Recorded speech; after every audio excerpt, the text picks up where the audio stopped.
everyone, welcome to The Race War. We are on episode 190. We're getting up to that 200 spot, and you're joined by Fenian and by Nolsey on a Saturday evening. How's your weekend so far, Nolsey? Okay. It hasn't rained yet. That's fine. No, it was good. It was nice and sunny today, actually. It was good. I went and did the lawns today. I just did everyday adult things to do on the weekend. I don't have anything exciting. I'm missing like part of my eardrum when we're outside, so I can kind of feel when it's going to rain. And today I was like, oh, there's pressure dropping. My right side of my face hurts. There's pressure dropping. And it didn't fucking rain. Oh. So your senses failed you then? Yeah. Okay, well, we thought tonight, guys, well, look, we're not really diverging from the script too much. We were going to talk about the voice to kick it off. And we thought, look, there's so many polls going around.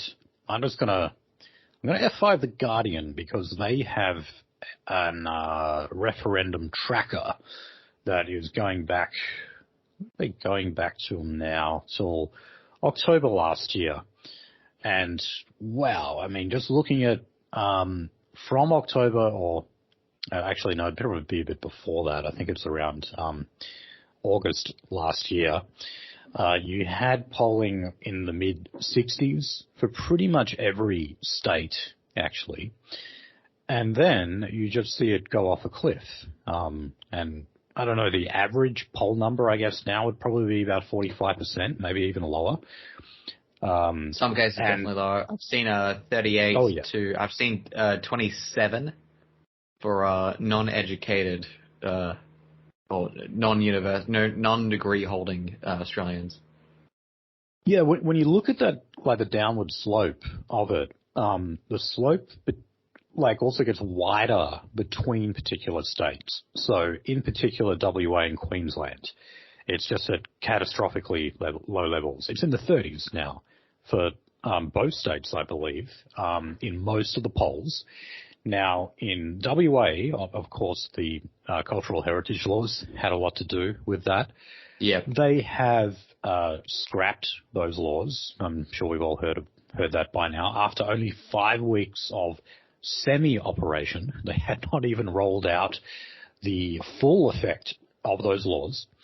And now all they're doing is just adding an amendment to the 1972 Act that means the appeal powers of Aboriginal groups are slightly greater in terms of opposing a project or a mine or like large-scale land development on a farmer's property, which that was the most controversial thing about it is, you know, they were going after everyday people in agriculture in WA who don't have the kind of resources to get past the lawyers and the Aboriginal groups and the cultural surveyors. What a joke of a title that is.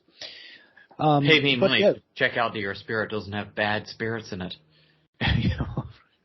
What kind of spirits are we talking about here? It's like fucking gay bureaucratic homeopathy for agricultural society. Pretty much. And I mean, it's another blatant rent-seeking operation. I mean, like, part of the reason why, like, the Victorian Bar, for example, is pro The Voice is because, well, they've got to hire a whole bunch of new lawyers, you know, because you just keep adding regulatory burden and red tape. You naturally need to hire people to circumnavigate it all. And then on top of that, yeah, you've also got bloody cultural surveyors, you know, not just lawyers. So, yeah, wow. But look, the damage is done. So, I mean, here in WA, let me go through the latest one. So the latest essential poll, this only came out on the 5th of this month, has WA at 39%. If you look at the latest... High? Yeah, so am I, actually. I thought, I mean, look, before that, we were always tracking, like, still pretty much below 50. Like, we were one of the first states to do so, us in Queensland.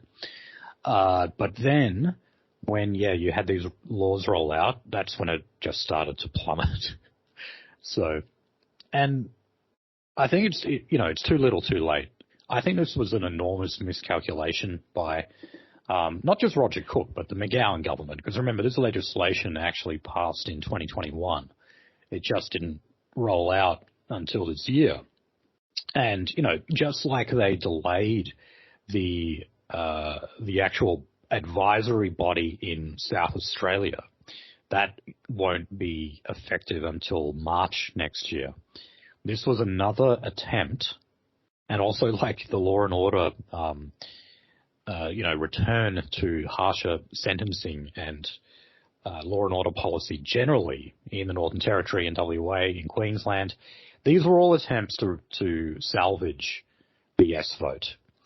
And look, all of them have failed because it just continues to go down.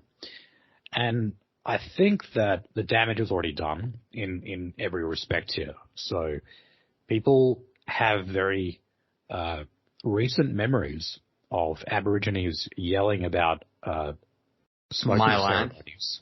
Yeah, and get off my land and all this. Very recent videos in that you might have seen going around.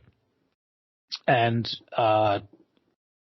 just about everyone in the three main areas of Aboriginal interaction occupancy, WA, Northern Territory and Queensland, has some kind of negative experience with Aborigines.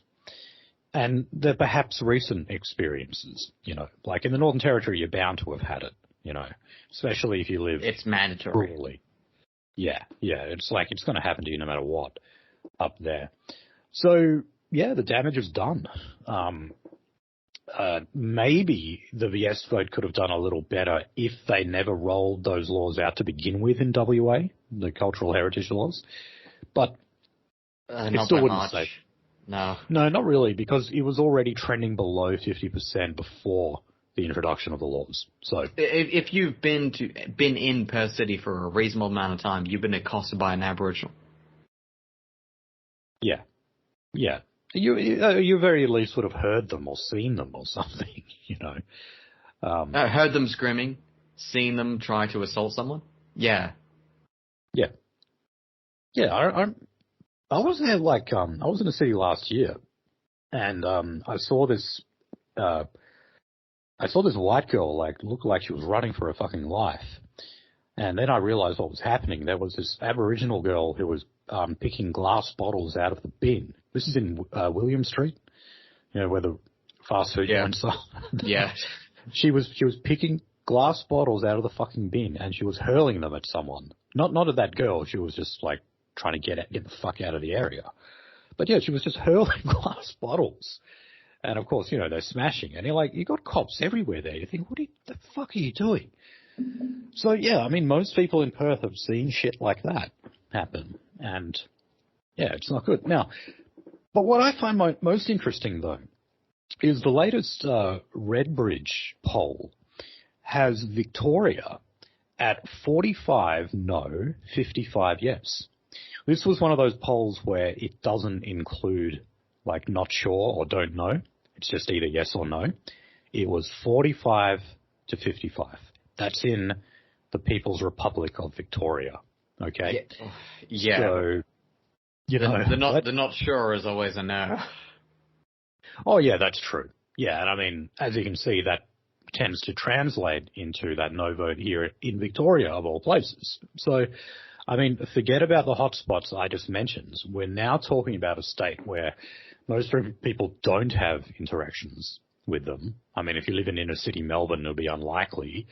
You may just run into the odd political Aborigine. You're more likely to run into a niche ethnicity of Asian or African there than you are to run into anyone who has a stripe of Aboriginal blood. Yeah, and you're more likely to be victimized by a Apex gang member or something like that. Yeah. But still, something like that would still affect the vote, People will think, well, look, they're both black. They're both actually pretty similar. They're dark-skinned criminal people. I don't think I'm going to vote in this way if it's going to embolden dark-skinned criminal people. People definitely draw patterns like that. So, So, yeah. Now, okay, you could argue, fine, that's only one poll. It's a very recent poll, though. So that was on the 27th of July.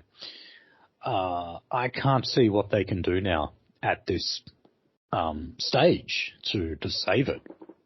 It's dead, It's buried, done. cremated, as Tony Abbott would say. Yeah, like again, like a majority in the state and the majority of states, it's fucked. We called it basically at the start of this year, saying that it was going to be fucked because they didn't have the majority of states, and they didn't have the near majority of states, and now they don't have any. No, they've got none. So yeah, no, it is fucked, and unfortunately, again, we've talked about this a handful of times. Just because it's fucked doesn't mean we're not going to get it on some level. Well, okay, yeah, like we said before, the coalition supports a legislative voice, meaning that you have bipartisan support for a voice, just in a different form. And that's all, which means, okay, less chance of high court challenges and everything like that. But, I don't know, it still doesn't matter. You still got the same amount of pressure on the parliament to enact legislation in a certain way. So, yeah, you might get a watered-down version of it, but, yeah, you're probably still going to get it. Despite the fact this is an emphatic no, even from Victoria. It's amazing. We don't have a real opposition, you know, when you have an outcome like that. You don't have a real opposition. Okay, so look, a lot has been made of the Uluru Statement from the Heart, and Peter Credlin did, like, I guess you could say, a bit of an expose on it, because you've got my people from Reconciliation Australia saying it's a one-page document, and Peter Credlin says, no, it's 26 pages. So to clarify exactly what it is, yeah, the statement is like officially one page where it says, you know, we support this, this, and this, and it's like only 400 words or something. But then there's a 25-page addendum to it that is basically there to explain and elaborate why it is they support what they're stating. And in those 25 pages, that's where you've got things like what a treaty could look like. And that is where they've got an example of it being that a percentage of Australia's annual GDP could be paid in reparations to Aboriginal groups, for example. And so the Yes campaign is saying, no, that's not fair because you're quoting the addendum and you're not quoting the one-page document itself. And it's like, well, look, you can't they're really submitted say much. as the same thing. An addendum is the part of the same document. It's still part of the same document. That's right. And also, if you're gonna structure something off of it, right? Like, you know, if you're gonna structure a scientific report, do you not check the appendices? Right, and I mean, like when Parliament introduces new legislation, they always have what they call explanatory memoranda, meaning you have like additional notes that explain exactly what's going on there. And if it does go to court, you can refer to explanatory memoranda in your argument. Like if there's a part of the law that you find ambiguous, you point to the explanatory memoranda and say, okay, well, look, this part here said that the law should mean this. It will be structured this way. Yeah, and that will absolutely hold up in court.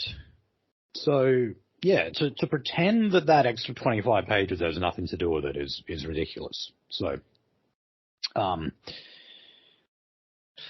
appendices of a scientific document tells you how to put together the apparatus. So,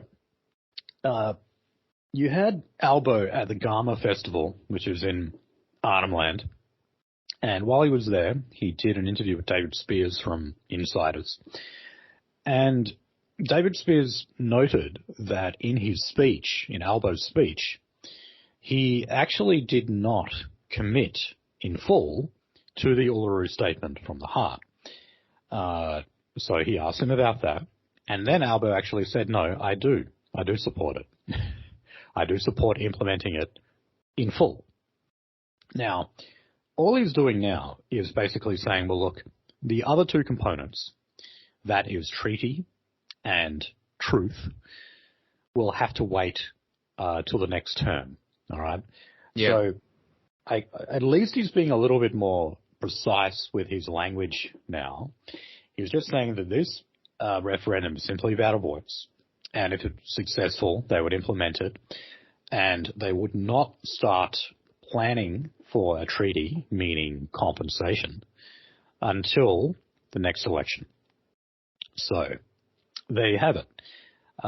Labor are admitting that they do support all three pillars of the Uluru Statement from the Heart. So when Albo wore that T-shirt to the Midnight Oil concert, it wasn't just because it was a Midnight Oil T-shirt. He supports the message on there as well. And you already got, treaties are being finalised in Queensland right now. Yeah. You've got truth-telling in Victoria, and they're in talks for securing treaties. Reparations, that's going on. Of course, it's going to happen in Victoria. There's no surprise about that. It stays me to metapolitic that, is this how they kill the Labour Party to bring back the Liberal Party? Well, the Liberal Party could really capitalise on this a lot. Look, just imagine this. Imagine if Peter Dutton just said no voice full stop, even a legislative voice for not doing it. And then he doubled up with, we're also getting rid of net zero by 2050. Getting rid of that, and we're going to bring down your power prices with nuclear power. Now, instant win, but that's never going to fucking happen, unfortunately. And we both know why. Well, apparently they're working on a from coal to nuclear policy. I would just say it should be coal and nuclear. But whatever, that's better than nothing. So you might get a little bit of that. But yeah, imagine if you did all of those things. Peter Dutton would be the next Prime Minister of this country for sure. It would be an absolute winning strategy. But he continues to shoot himself in the foot and placate to people who tell him that, no, if you do it that way, you're going to be seen as a right-wing extremist, and no one likes that. Also, I think if there was a politician that advocated for nuclear energy, all of STEM would mobilize with baseball bats and pipes and beat sociology and fucking all those little social studies people into the ground. Solely for the fact that if you want to get a sample nuclearly tested in Australia right now, you have to send it over to the States, which costs an absolute shit ton of money. So metallurgy, electronics, electrical studies, physics studies, chemical studies, we all need to pay an absolute shit ton of money to send it over to the States to get actually exposed to a constant amount of radiation, just to check for how does this thing react to it, blah blah blah. If that could be done stateside, you would see a revolution inside of universities between STEM and sociology. Right. Oh, between scientists and homosexuals, basically. So the Labor Party's annual conference, a lot has been made about this. This is the 49th one they've had. I'm not sure if it is... Oh, yeah, it's next weekend. So it's in Brisbane from the 17th to the 19th of August. And parts of the platform have been leaked to the media. Now, interestingly, the National Draft Platform said that the party will take steps to implement all three elements of the Uluru Statement from the Heart in this term of government. Okay. So Albo has come out and said no, yes, okay, fine, we commit to it, but we're not going to worry about that till later, till the next election term. But the draft platform says differently. Now, of course, we got to wait for this. This is, simply a draft. It is obviously not binding. And the whole purpose of having the conference is so that the members, as well as all the factional warlords, get to vote on this and make it official. So, if there's one thing, though, that Sky News is focusing on here, more than the Uluru Statement from the Heart, it's fucking Palestine, right? Because there's all this talk about the left of the Labour Party being ascendant, not just because Albo is from the left faction, but also because apparently they're sort of, reorganizing the chessboard from behind the scenes as well, and the different factions are realigning and everything. And what was I found incredible when I was watching Sky News about this stuff was that they were calling the Labour left obsessed with the Israel-Palestine conflict. And this was during a 13-minute segment on Sky News, all about that one issue. And I thought, who's obsessed here? Like, you're the one dedicating, like, almost what is like half the length of an average news show to this one issue. I'm pretty sure you were the ones who were obsessed with this. Who's the writer or editor here? And does he also possess the DNST3 gene? Yeah, I mean, look, there's definitely a lot of Jewish voices behind the Murdoch press and Sky News. And yes, I know Murdoch is not Jewish himself. No. Although he fucking looks it and acts it. He's his grandchildren are. Are they? Yep. What, as in converts, or they married in, or? Kids married in. Oh, okay. Interesting. Didn't know that. Okay, anyway. What else have we got here? Oh, yeah. So, the business lobby. They're kind of getting cold feet about supporting the yes vote. Now, as we know, they sort of, a lot of them anyway, jumped on early. The bandwagon, I guess you could call it. West Farmers, Rio Tinto, BHP, a few others. And then, I guess, the only ones supporting no was Blackmores. They're about the only ones I can think of. Anyway. So again, I did explain why, didn't I? Yeah, I think you did, in terms of the minerals and that. Well, not really the minerals, but like for West Farmers have open agreements. West Farmers are being completely raked by a native title on some parts. Blackmores aren't getting raked. They've already settled it. It's settled and it's a good agreement for them, good agreement for both parties. And there's no like fucking around with that agreement because it's basically final. West Farmers needs to continually expand into new regions because West Farmers is, like a grocery supplier. So they have continuous disagreements with native title. So this would be a nice way for them to put it all in one place and finalize it. But if it's finalized in a federal court, all the agreements that Blackmores has are in the trash, and they'll need to renegotiate them for the worse. Yeah, which means they'll have to spend more money. Yes. That's what it boils down to, yeah. Again, don't think that any corporation is based. Oh, no. I mean, look, they go with the tide, And, I mean, this story here, that's exactly what you've got. So, Innes Willocks, so he's the chief executive of the Australian Industry Group. He's saying that while you've got a lot of, big name companies that we just talked about backing the voice, his representative body is not taking a position.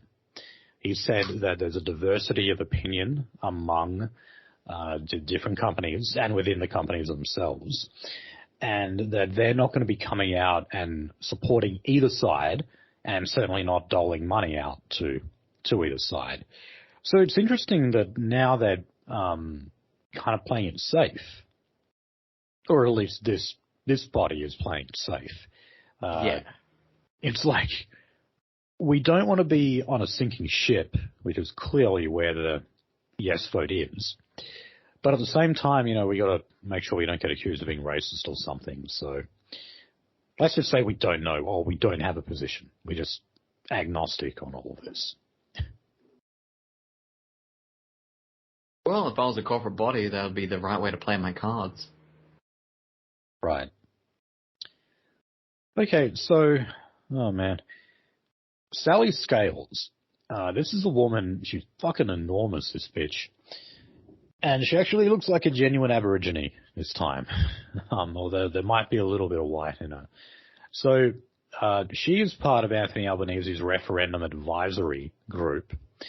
And she said that something like AUKUS, the military alliance between Australia, Britain and America, and also the nuclear submarines that go along with that, would Cough, be... cough, never happening.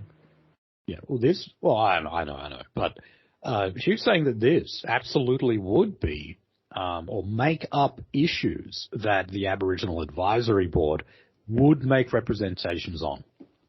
Because remember Linda Burney saying, no, they're not going to be talking about parking tickets or AUKUS or nuclear subs? No, you're wrong. So here's what Sally Scales said. She said, I don't care about the nuts and bolts of the submarines, but what do I care about? Where's the nuclear waste going to go for those submarines? If we're going to build new ports for these submarines, where are those ports going to be? How are those Aboriginal communities going to be consulted and worked with? So there you go. And, she was able to kind of draw the connections between the policy and the interests of Aboriginal people. She did that surprisingly well for a woman with a lot of Aboriginal in her. So, yeah, okay. Maybe not parking fines, but yeah, something like this, like a big foreign policy issue.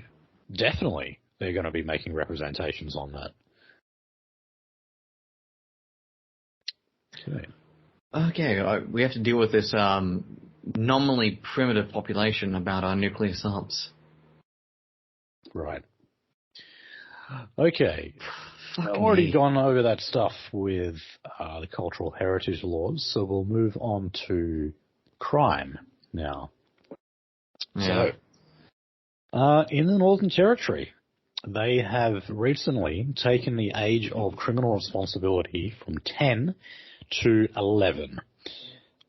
And there's always more talk of doing more incremental change and eventually getting it to 14. Give that God, Junior, you get one more year of free crime.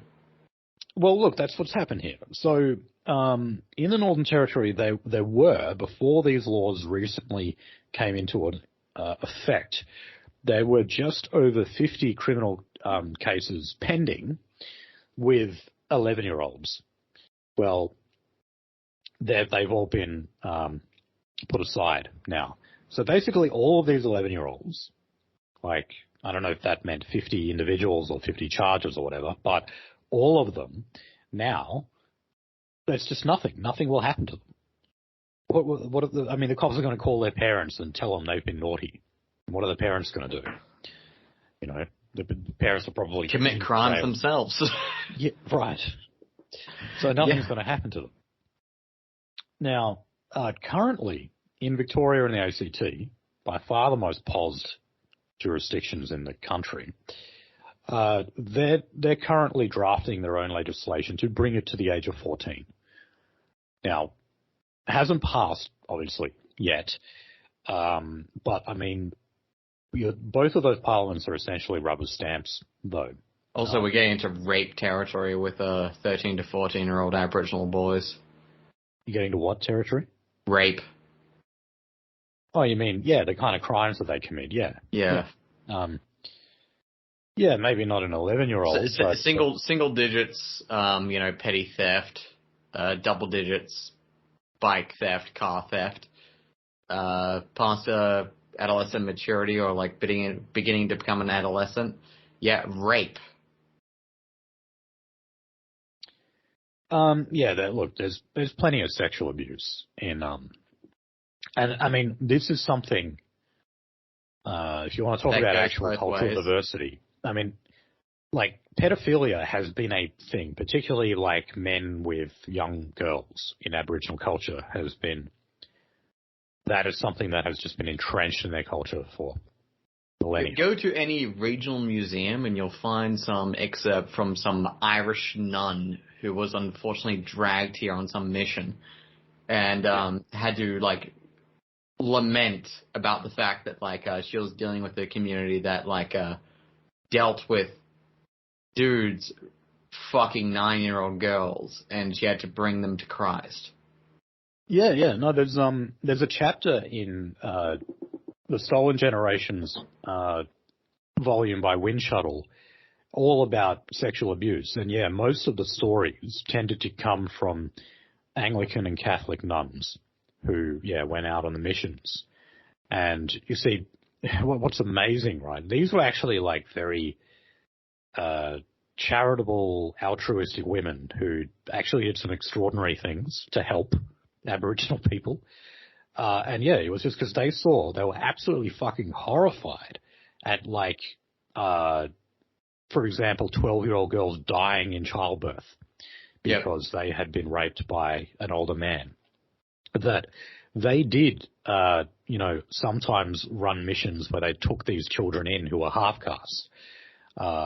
And they later on were told that this was part of the Stolen Generations, Yeah. And so, if you read like the stuff that someone like Peter Reed puts out, he'll actually name these nuns like directly and just vilify them, saying that they were stealing children. No, they were trying to protect them from. You were stealing our rape victims. Yeah, but man, it's just infuriating reading it. Like these people would genuinely trying their very best to do good things for these kids, and history just shits on them. Anyway, that's why you just don't get involved with it, all right? You help out your own group, and that's it. Because when you help another group, they never thank you for it. No, they won't. If you want to help someone out, you have to be equals with them. You help someone out below you, well, you only ever be blamed for it. Yeah, which is exactly what happened. Okay. I think I already got into this a bit on XYZ Live. I only had one other crime story today, and that was we've seen the uptick in shootings that have happened in Sydney, particularly southwestern Sydney, I believe. Sydney. That's why we started talking about crack cocaine. Yeah, that's right. Oh yeah, now I remember. Yeah, that tangent. Yeah, because after we finished that, I was like, how the fuck did we start talking about that?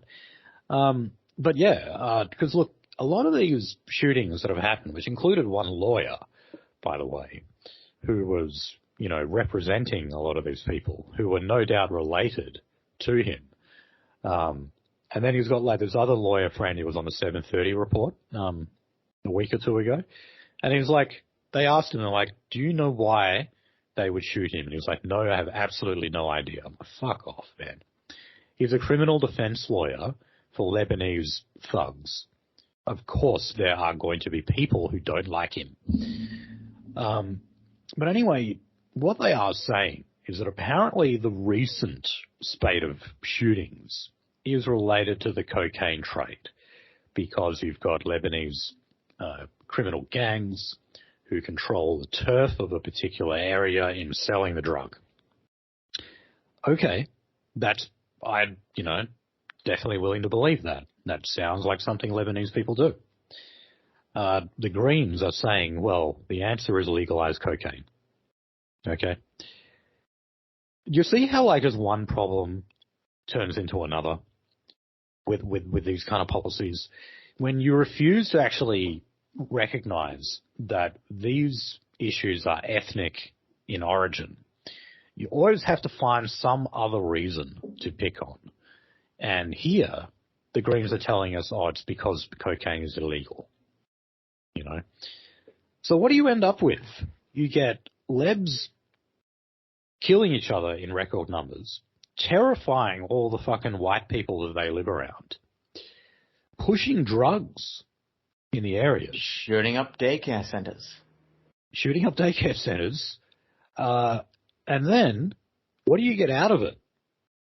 You get legal cocaine. Okay? Now, look, I don't think they're actually going to just outright legalize it. But in the ACT, they've already decriminalized hard drugs. Okay, not just marijuana. I mean, like heroin, crystal meth, cocaine. They have decriminalized that stuff, where really you'll only get a serious criminal conviction if you're caught dealing a large amount of it. If you're just caught with it on you, barely anything will happen. A lot of the time they're just like, okay, can you just go to this class where they tell you drugs are bad? Drugs are bad, okay. Because exactly. Like you've got the choice of either going to the class or getting a fine. So a lot of people choose to go to the class. They go there and they snigger at it and leave, and go home and do another bong. You know. Not the same like thread as that, but it's like them sending us to like fucking like a de-radicalization class. Yeah. It's like, we know that doesn't work because it doesn't work on us.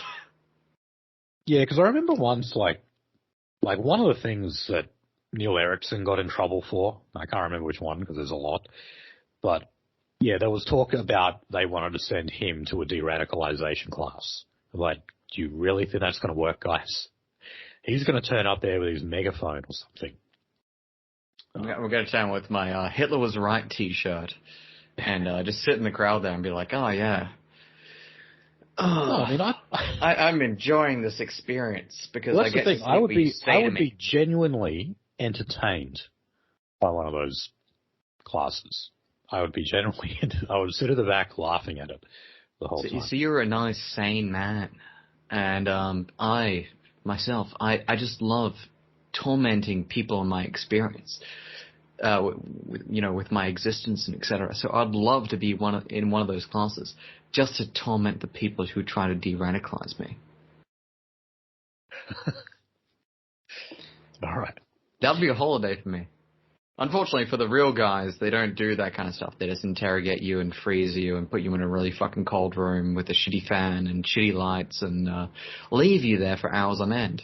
That's what they do to actual radicals. Okay, so let's talk a bit about climate and energy. I think I've got that many. No, there's a couple of stories on that this week. So, talking about the draft platform for the Labor Party at their conference, something that they are bringing there is removal of coal as being part of Australia's energy grid.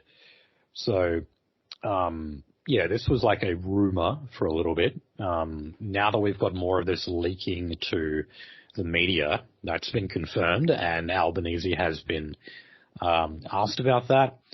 And he just did the usual thing to remind everyone that this is merely a draft and nothing is binding yet. We got to wait until the 19th when they vote on all this stuff. But, I mean, look, I think this is definitely going to be part of it.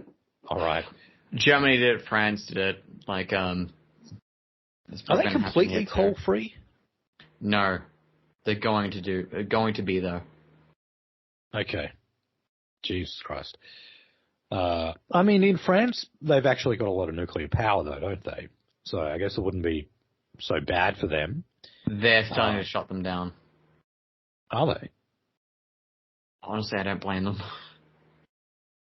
Why are they doing that, though?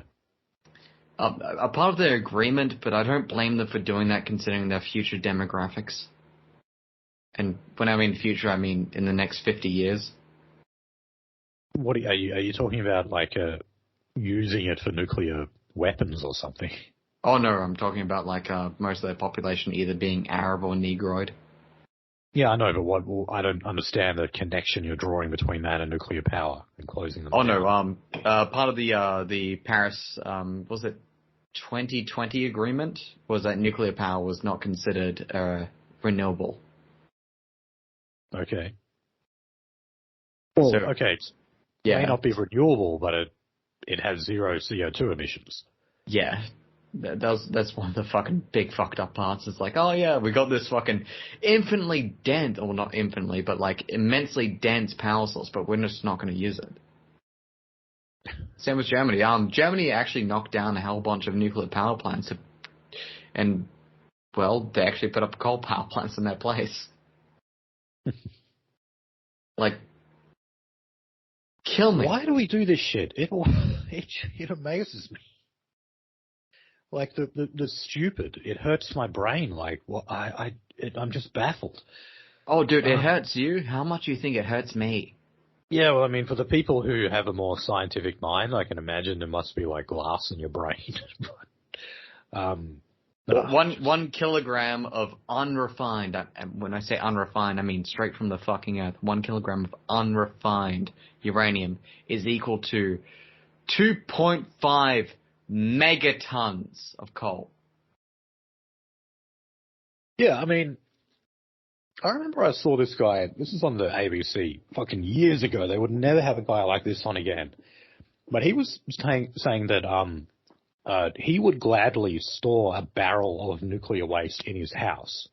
And he said the reason why is because he wouldn't get any radiation from it so long as it was stored properly. But also he said that the waste can still be used to power his house in the end. So one of the big things is if your atomic number is an odd number after bismuth, bismuth is the first unstable atom. That's the one that produces the nice crystals, when you heat it up with a lighter. That's the first unstable atom. Its half-life is probably longer than the existence of the universe, to be honest. But as you get bigger than that, and as you get to the odd number ones, so uranium 93 and uranium 98, their half-life is shorter because they're more active. But the thing is, every fissile material produces fissile child materials, so krypton and strontium, and they're less active than their parent material, which also means that they require less shielding. But also means that, you can get uranium to put out a whole bunch of fucking energy right here, right now, or you could slow burn it over about 15 years, say in a sub, and put out an absolute shit ton of power, and its children will put about 10 kilowatts. And 10 kilowatts is more than you need to run a house. Yeah. So I would be fine with one of those barrels, so long as I knew it was safe, of course. Yeah. Yeah. For strontium and krypton gas, vent the krypton gas out, to be honest, keep the strontium. And honestly, the lead flashing that people use on their roofs would be enough to keep that strontium in line. I'm actually just taking a lot of pleasure from the fact that, because I've got a draft beer system now, that means I put the bubbles in my beer with CO2. So, because I used to just bottle it, and that would just take so long, having to individually fill bottles, and I'd always have to make sure they were clean and everything. Now I just pump CO2 through them. It's great. Okay. Oh, yeah. So, the coral reef, as in the Great Barrier Reef, I should say, the coral in the Great Barrier Reef is apparently enjoying record levels of growth and much lower than previously reported coral bleaching. So, what's interesting here, though, I don't know if we remember the marine scientist Peter Ridd. He was obviously a marine scientist at Charles Darwin University, and he was basically blackballed by that university for putting out studies that found that the Great Barrier Reef was not in danger, that all this stuff about coral bleaching and whatnot was just scare tactics. That's all it was. Now, what's happened at the moment here is that you've got the UNESCO, which is, this bloody environmental body of the United Nations.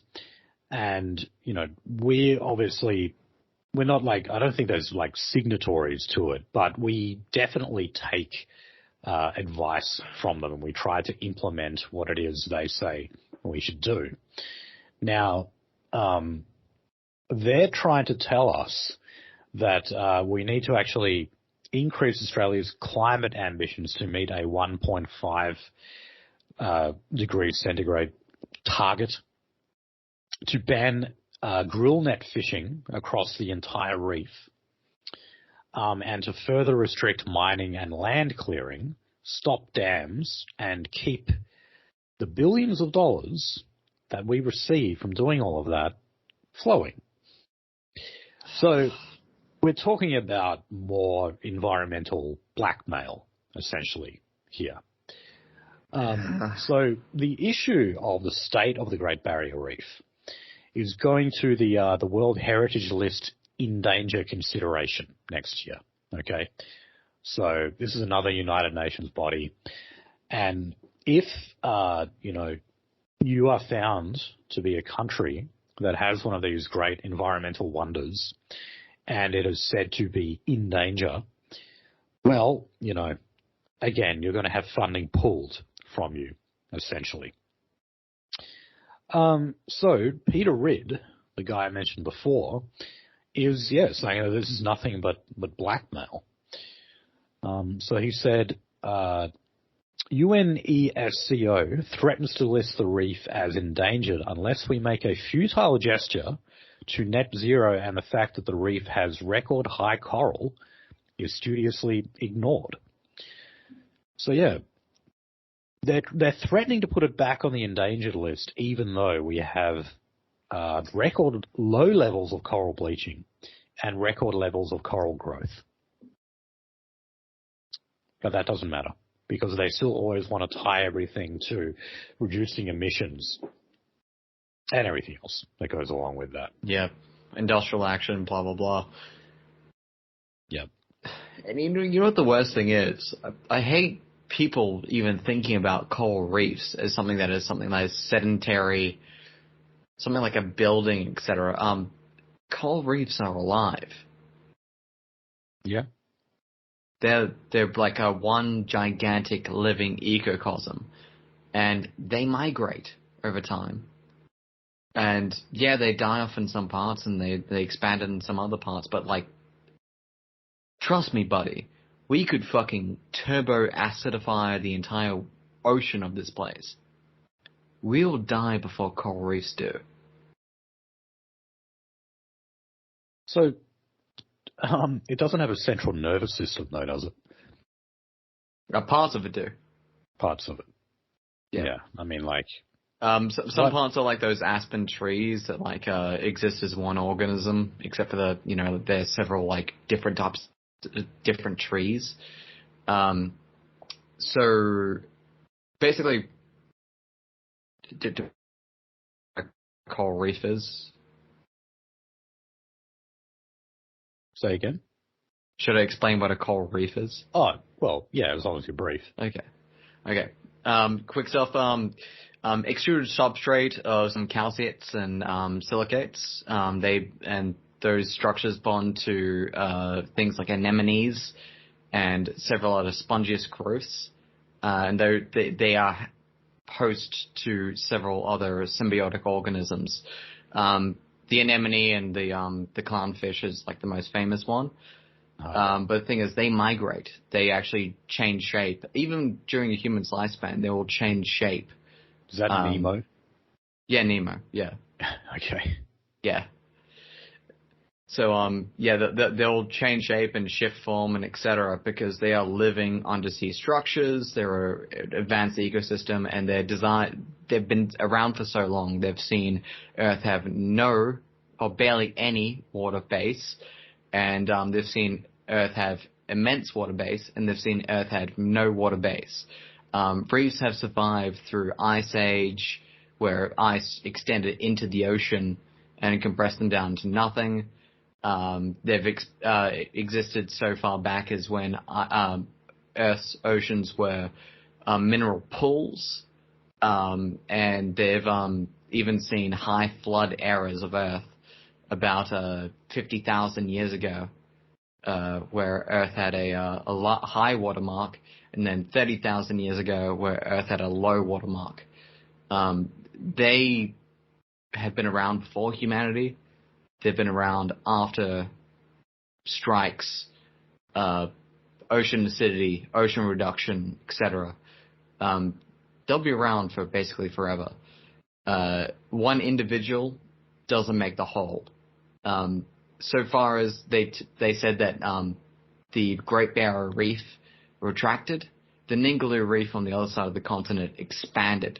In fact, the Ningaloo Reef is almost the biggest reef in the entire world right now.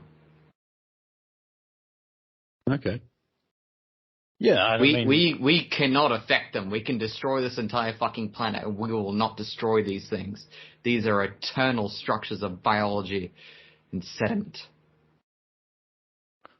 So, sorry to get a bit biblical towards the end, but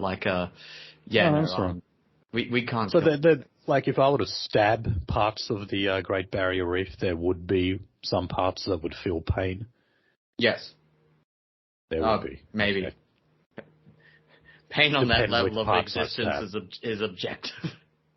Okay. What about like a jellyfish though? I mean, does that think at all? No. It doesn't. Not really. It doesn't even have feel pain though. I mean, there's voltage. There's voltage sent from the target site, so maybe in some way. You get into some deep philosophical questions about biology at that point. Yeah, it's because I mean, some people do argue that plants can feel pain at some level. Plants can notice damage. That's for sure. Right. Okay. No, interesting. Maybe something for cultured bogans in the future. Okay. So the Greens, they're really throwing their weight around with this Labor administration. And the most obvious recent story is on housing. But what we're talking about here, though, is the petroleum resource rent tax raise. Now, you think that's just really a tax on petrol. It's actually on gas. So it's on LNG producers that they did increase. And, this is all part of the green energy transition. So, which is really stupid because while they're waging a war on coal, by Labor's own admission, we would have to then use gas as sort of a fossil fuel alternative while we bring other modes of green energy onto the grid. Yeah. So to be whacking the LNG sector with an extra tax during that stage was just fucking stupid, but nonetheless, we've got it. And the Greens, guess what, are saying, no, it doesn't go far enough. They're saying that they want to double it, and that would result in an extra $5.6 billion, them forking out that money to us. So, wow. The way it stands at the moment is that they're going to extract $2.4 billion over 5 years. So, yeah. That would be, you pretty much have to double it. So, on this policy though, I don't think the Greens are actually going to get their way though. The reason why is because of the crossbench in the Senate. So, even though you might have, someone like David Pocock, who's the Teal in the Senate, who might do lip service to that, these independents so far have been pretty amenable to compromise. So, that would be enough to kind of get past that deadlock of the Greens in the Senate. Yeah, also, if they went through that policy, the Ragnarok, which is, again, the biggest liquid natural gas extraction ship to the coast of Western Australia, would leave. And they've threatened to do it about 5 times now. Okay. So did you hear about these protesters who targeted the Woodside CEO? Yeah, in Scarborough Beach. Yeah, at her house. So yeah, I talked to my mum about that today. Actually. Oh, did you? Yeah. Yeah. Well, so her name is Meg O'Neill, and it was actually only about 5 people, but like 5 really radical, disgusting, feral people. My mom was actually a witness. Oh, she saw it? Okay. Yeah, so ABC journalists were on a driveway before the activists showed up. Right. Well, look, that's what this story is about, right? Because the ABC was said to have been there before they turned up, and the ABC is saying that they weren't colluding with the protesters at all. They just somehow heard about it. Now, look, if you're talking about a protest that's, made public, where you've got, hundreds of people turning up to it, okay, obviously word gets out about that. But there was like 4 or 5 people. How the fuck did journalists show up before for activists do? Yeah, before only like 4 or 5 of them, okay? This was clearly something where the ABC had inside information, and that's why they were there to film it before they even turned up. And these people, as you can imagine, like they just ambushed the woman when she got home from work, yelling shit at her and filming her and, doing that shame chant that they always like doing. Oh, God. You've watched Game of Thrones. I haven't, actually. Oh, no, the shame thing. They do it during this religious ceremony to be like, oh, you're a whore, so shame on you. And then for some reason, progressive advocates have, just taken it up. But yeah, look, these protests, they get really dirty. Like going to someone's house in, what is it, Scarborough? Scarborough. Yeah. I imagine she'd have a pretty good house. Oh, no, average property price around there is 4.5 million. Yeah. So, not surprising she's in one of those leafy suburbs. But yeah, look, that's just not cool. You don't go to the woman's house, for God's sake. Unless you're doing a revolution, just don't do that. Yeah, and the ABC, you shouldn't have been there either. No, because we know that you were there for the activists. Okay, so last story we've got is on the state of the electric car industry in Australia. So for all new car purchases for 2023 so far, electric cars have made up 8.4%. So it said that 50% of cars sold to be electric in 2030. No, sorry, the report states that we need 50% of cars sold to be electric by 2030. Whew, can we make that? So we're going from 2023 where we've got 8.4%, and in only 7 years they want to bring that number to 50%. Well, I don't know. I mean, I am seeing more and more bloody Teslas and hybrids and that all the time. So, well, I'll put it this way: there's only one good reason to accept and invest in electric cars. It's not because you want to be green, or you think the inside of a Tesla is niche and looks futuristic. It's because you support slave cobalt miners in the Congo. Oh, you're doing the Fox News angle here. Yeah, no, dude, fucking Jesus Christ. Like, the cradle grave of a electric car is worse than the cradle grave of a internal combustion engine car. It's so fucking terrible. It's so shit. They need nickel, cobalt, and lithium to make that shit, and a fuck ton of copper, an absolute shit ton of copper. All the copper in your car I could hold in my hand. All the copper in an electric car couldn't be held by my desk. I also find that people who drive Teslas, they're much more likely to have a personalized number plate. And because they're currently upper middle class. Yeah, but also they're attracting attention to themselves. Anyone who has a personalized number plate is much more likely to be a narcissist with ego problems, in my view. And it's always just like, look at me, look at me. And in the case of driving a Tesla, it's look how virtuous I am because I drive an electric vehicle. You know, I drive a diesel. Yeah, I know. You said you're very glad with that decision you made. Yeah. I drive a diesel because I know how to make diesel fuel. That's it. I don't need to give a shit about the rest of society fucking going to shit around me. I know how to make diesel. But also, like, if your Tesla car, the power grid's down, how the fuck are you gonna get fucking, 500 kilojoules into your car? All right. Well, let's talk a bit about the economy. And it looks like all the main elements of the trade war we've been having with China are being set back. So you probably heard that China had an 80% tariff on Australian barley. Well, guess what? That is actually set to change.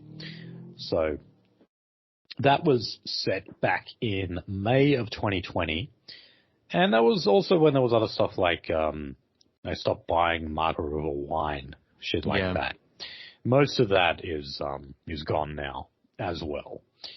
So that because we did, as usual when you have something like this, you've got tit for tat, and we jacked up the tariffs on some of their goods. I can't remember which ones, but basically we're winding all of that back down, and we're going to be reintegrated into the Chinese economy. So. Oh, that's right. So, no, this is interesting. So the tariffs, that is the 80% tariffs that they put on Australian barley, it was made up of those 73.6% anti-dumping tariff and a 6.9% anti-subsidy tariff. Sorry, it's already scrapped from August 5.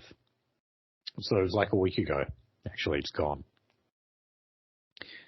So when they say dumping, that's when you have surplus produce and then you go and dump it on another country, and you're able to put out of business their local suppliers because they're just dumping this huge amount at a very low cost, and you're able to fuck them around in that way. So that's why you do need things like protective tariffs to stop stuff like that from happening. But in this case, it wasn't. I don't think we were doing that. We weren't dumping any excess produce on them. You know what? Much like that tangent we went on the other night. How do you dump excess produce on a population of 1.1 billion? Yeah, you can't really. Well, that's what I mean. They said it was an anti-dumping tariff, but it wasn't. It was just part of the trade war that we had going on with them. That's all it was. Yeah. If anything, that's what they do. They dump excess rice onto Africa. And of course, the libertarians always tell us that's why there's no thriving agricultural sector in Africa because of that. It's no, it's because Africa's full of black people, guys. Okay. Yep. It's a very simple. Trust me, there's a thriving gravel factory industry in Africa right now because of Chinese intervention. And electric vehicles. And new weird infrastructure popping up in countries that were basically in the Stone Age about 80 years ago. Oh, man. For all those listening who haven't watched Empire of Dust, please watch Empire of Dust. It's about I still only know that one scene. I know the one famous scene. Oh, watch all of it. Watch all of it. It is all as terrible as that scene. Is it on YouTube? It should be. The whole thing? Let me have a look-see. Keep going. I'm just going to search it up. They're great at wanting... Oh, no, it is there. Yeah, it is there. Yep. Full. Watch it, please. It's all terrible. It's all about a fucking Chinese manager suffering under Africans. It's it's a mirror. That's just where they like flip the picture to get around copyright laws. But yeah, I've definitely noticed a lot of things on YouTube now. They're expecting you to pay for them. You know. Yeah. Not entirely their fault. I mean, it's just these other companies keep complaining to YouTube about violations in copyright. All right. So look, Albo is going over to China soon. He's going back to being what do they call him? Airbus Albo. Yeah. He just went to New Zealand recently, so he's set to go over to China. And it seems that, like, in a sort of good faith gesture, they axed those tariffs that I just mentioned. So there's probably likely more on the way when he goes there. But what you've got now is like the Chinese diaspora in Australia is pressuring not all of the diaspora, some of them, as in the more anti-communist party diaspora that we have here. They're pressuring Albo to fight for the release of Cheng Li, not the Street Fighter character, but she's apparently. Well, she had those thighs, though. Well, she's described as an Australian journalist, and her name is Cheng Li. What she actually is she's got dual citizenship. She's Chinese, right? But she's got Australian citizenship. Oh, so she's a CIA nigger. Well, look, God knows what. I don't know that much about her. Okay, I mean, if she has been involved in what the Chinese government is accusing her of, which is spying, I wouldn't be surprised. But, you know, the prevailing idea is that she's simply critical of the CCP, and therefore she's a political prisoner. And so you get a Westernized citizen who goes back to China and is critical of the CCP, and you don't think she's an intelligence agent? Well, look, like I said, I haven't looked into the ins and outs of baseless ejections. But yeah, okay. I mean, look, I would not be surprised in the least if that's the way it is. I mean, because it has turned out that way before a lot of the time when we cry about the human rights of someone being trampled and you find out, oh, actually, no, they were involved in a lot of dodgy shit and they were, I mean, that woman who was detained in Iran, for example, I can't remember her name, but it turned out she was married to an Israeli. Okay. So I had a hard time believing that she wasn't funneling information to him and was genuinely guilty of the spying that the Iranian government accused her of. So yeah, I would not be surprised in this case. But yeah, they're really kind of pulling at the heartstrings because she wrote this open letter saying that she misses the Australian sunshine and nature. Shut the fuck up, bitch. You know what you fucking did. Okay, well, last thing on the economy, and that is a recent report. This is by the Council of Small Businesses. They said that 43% of small business owners are failing to make a profit. Wow. And they say that 3/4 of those owners of those businesses take home less than the average wage. Damn. Can't believe that. All right. So they're blaming a lot of things, as you can imagine. They're blaming inflation, general consumer slowdown, which, very often happens with inflation. People will just stop buying things. And they're also blaming the unemployment rate being too low. So when you can't hire additional staff, often what you've got to do is pay overtime to your existing staff, and that ends up being more expensive and less productive for you. Which, I don't know, here and there. Well, again, like, TDS put this together, like, during that fucking, the COVID phase, we saw the biggest transfer of wealth and human capital to large corporations. Basically, if you're not a big guy, like, you're a small guy in the same industry, you're fucked. Your lease went up. your ability to employ people went down, and then your sales went down because you were shut down. So either you were shut down and you died, in which case you're not included in the statistic, or you shut down and you survived, which means you're strong, but congratulations, you have to live with the new world economic conditions. Yeah. Yeah. Yeah, that's pretty much it. Yeah, and I don't doubt these figures. I mean, I'm also just more likely to believe stuff that small business bodies put out there rather than the Chamber of Commerce or Master Builders Association or something. So yeah, I'm willing to believe these kind of things. But look, I think we're going through a correction, an economic correction at the moment. I hope so. But we're still just making it worse by flooding this place with consumers and immigrants who keep taking these jobs and keep forcing wages down. So I don't agree with them when they're basically saying that we need more foreign workers to be able to help these businesses run better so that they can hire cheaper people and force their costs down. I think our state knows we're in a general trend towards catabolic collapse.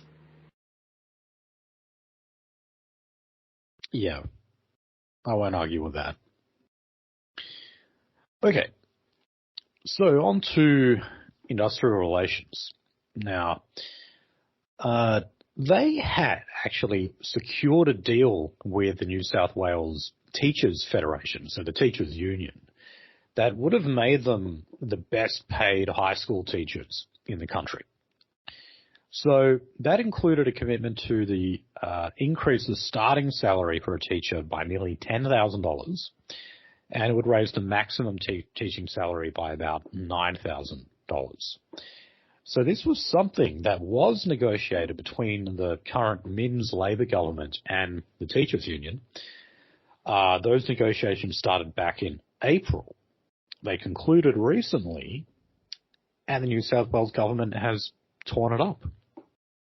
Now, I'm not sure exactly why, but the teachers union has called it an act of betrayal.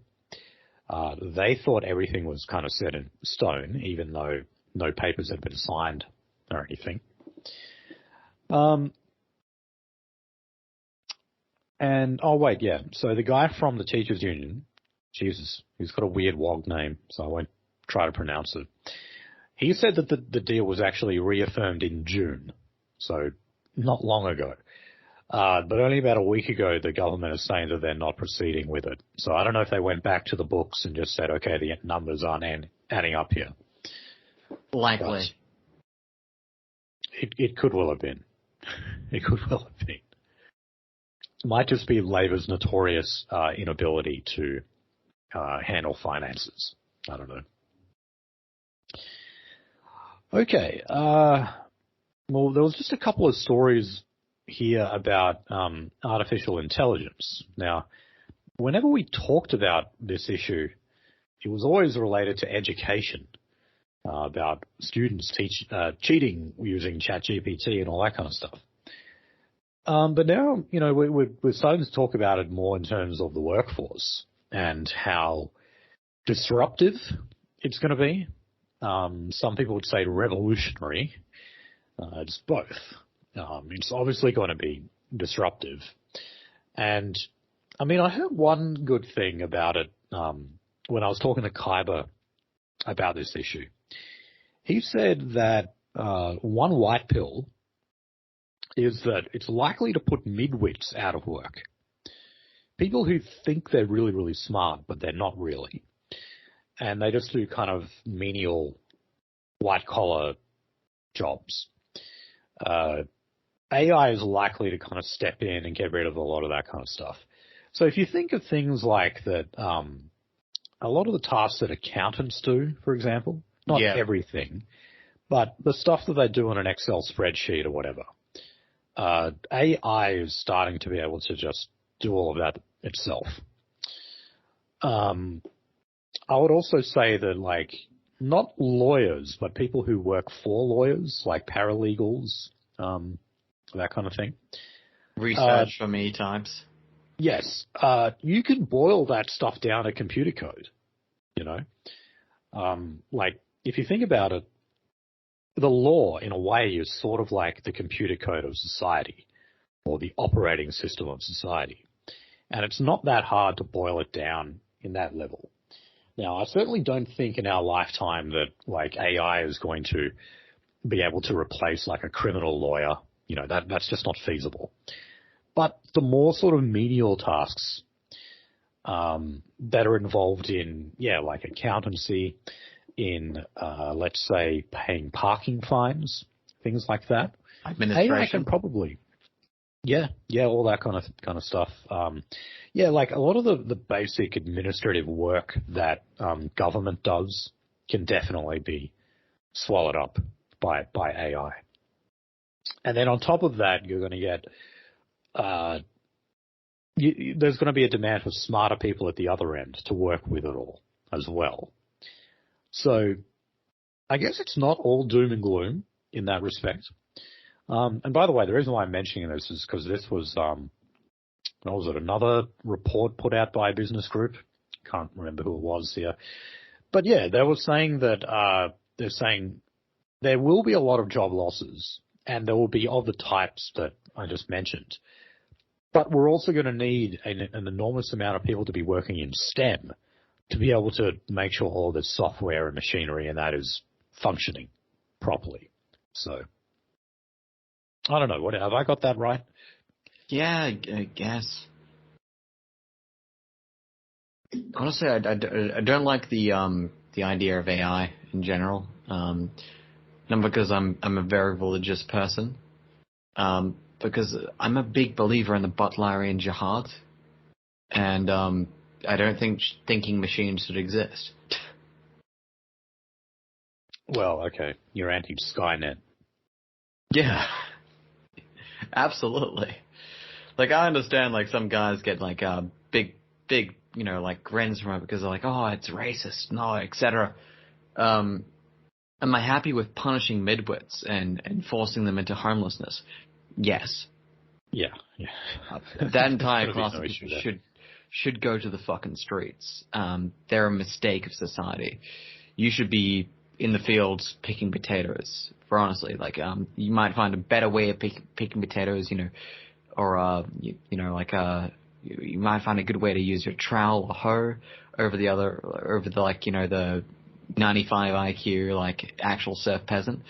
But I think you should still be there. My biggest problem is that, like, I don't think thinking machines should exist. Simply for the fact that... Well, look, some of it, like, I've just found some of it entertaining so far. I don't have ChatGPT or anything, but, so, I had I'm sorry, did I cut you off? Well, look, I'll just quickly say, like, I just heard Rammstein's Deutschland sung by an AI Adolf Hitler, for example. Stuff like that is entertaining. It is. The thing is, do you know what you are? Is there some deep philosophical question that you're asking? No, it's strictly scientific. Do you know what you are right now? What makes you up? Matter. DNA. DNA, yeah. Okay, so DNA was actually a control system for RNA. RNA is the coding for viruses. Viruses were the first known life, or debatable if RNA is life, on this planet. DNA was made so RNA creatures could control how much they mutated, which direction that they change in evolution. DNA was more stable than RNA.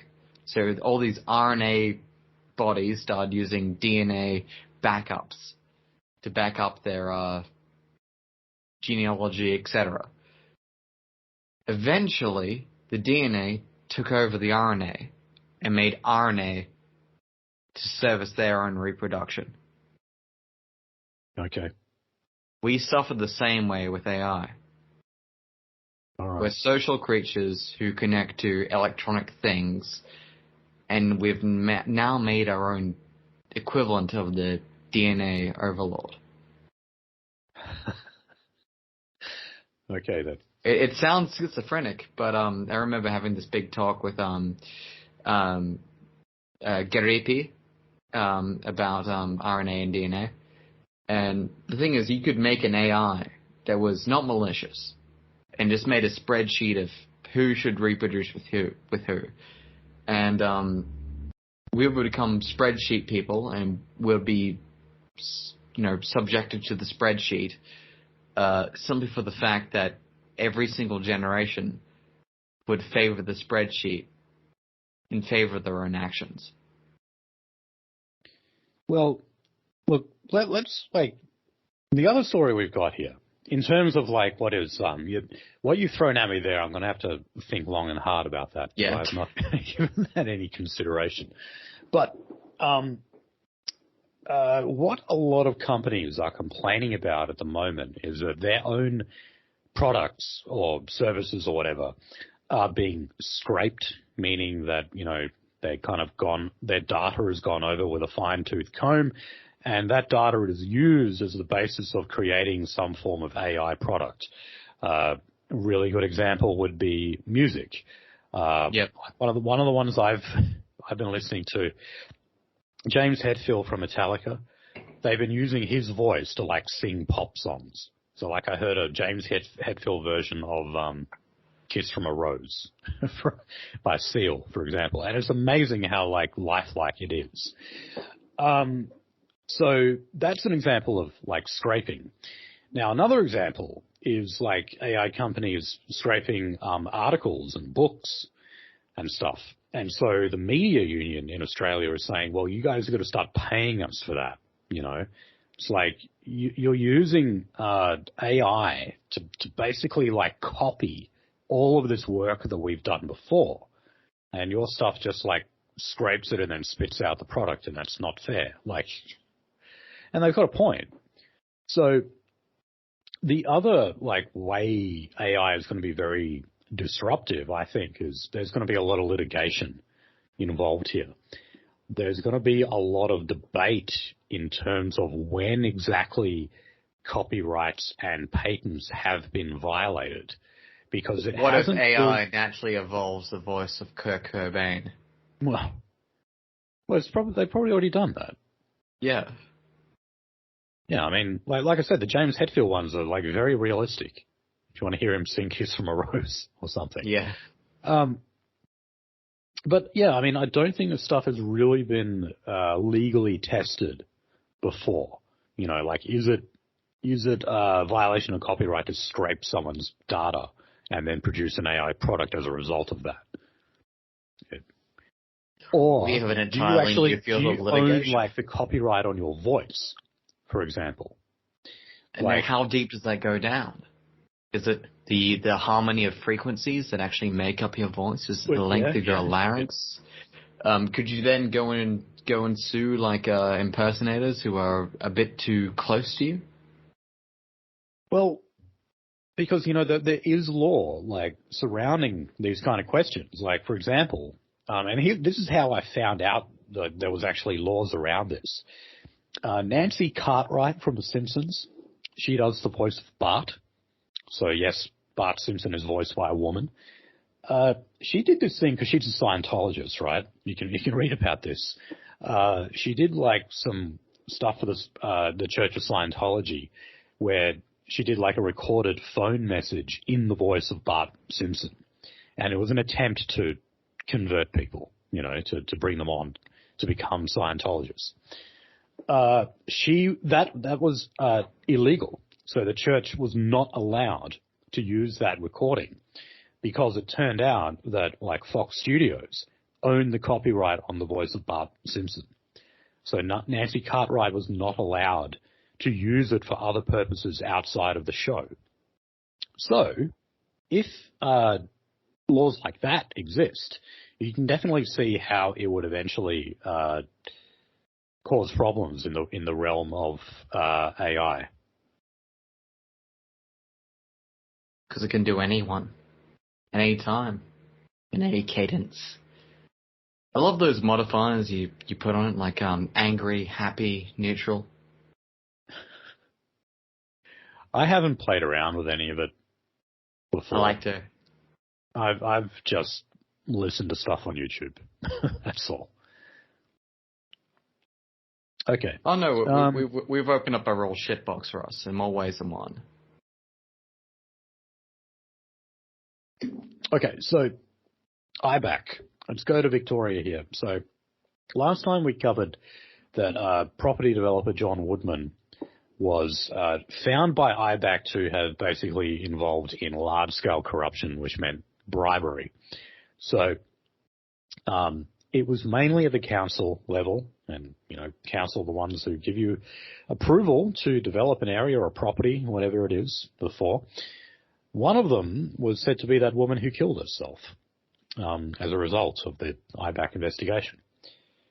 Now, it did name, like, that woman and other councillors, but it did not name politicians, interestingly, because it did find that this guy was involved in bribery for both the Liberal Party and the Labor Party.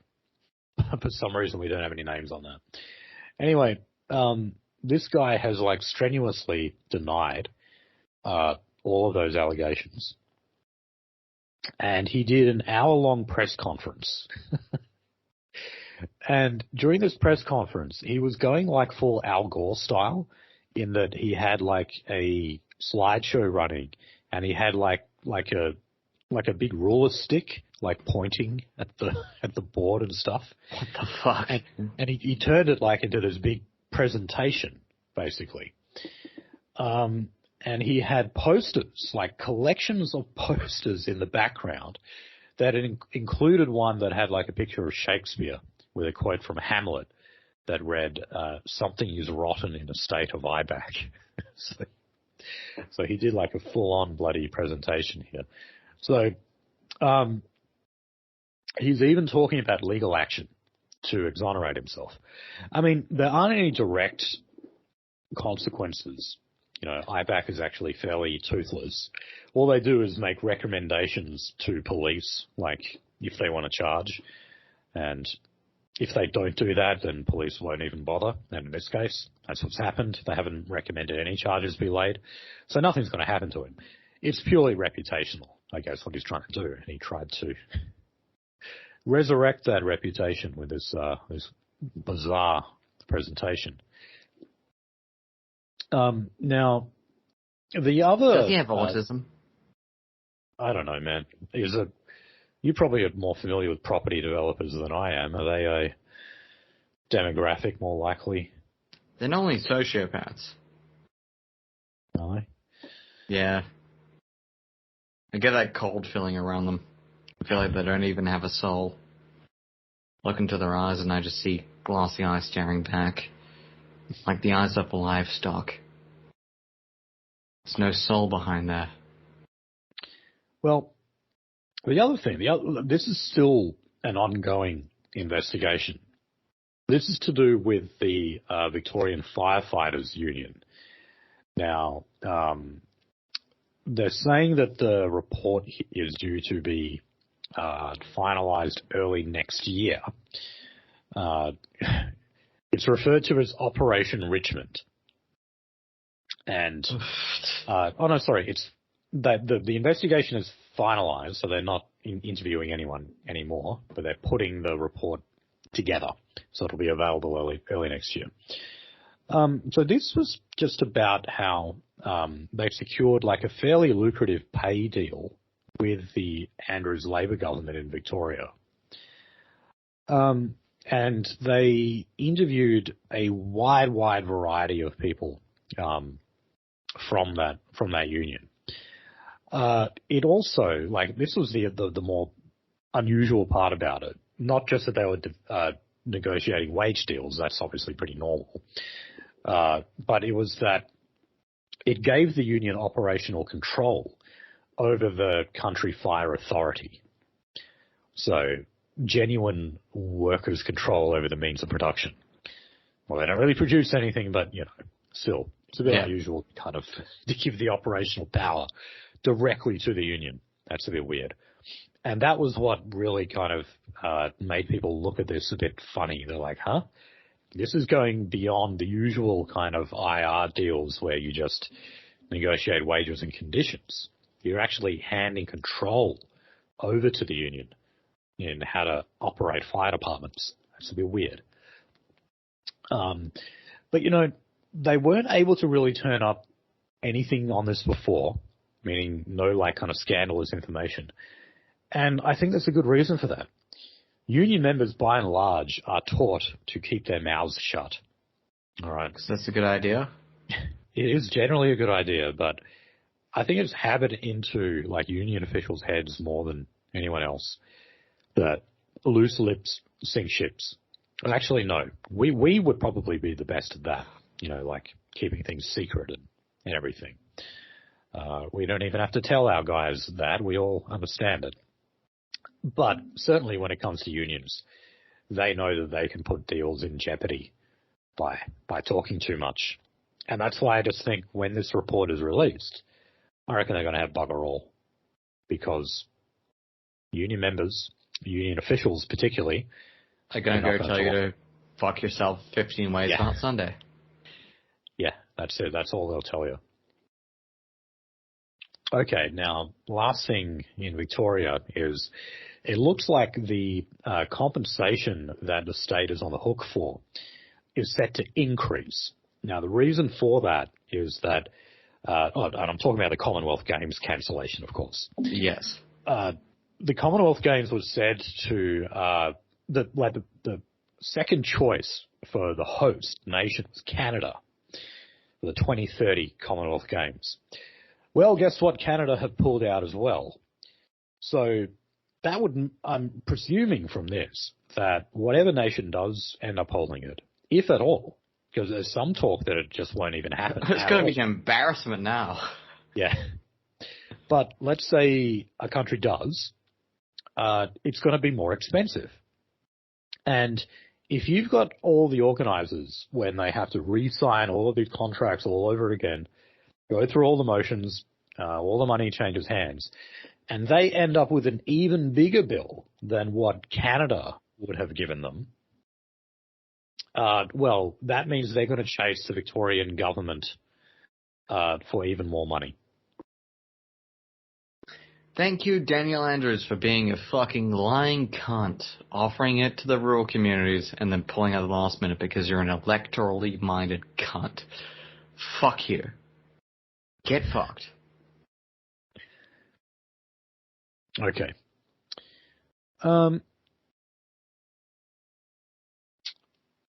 New South Wales.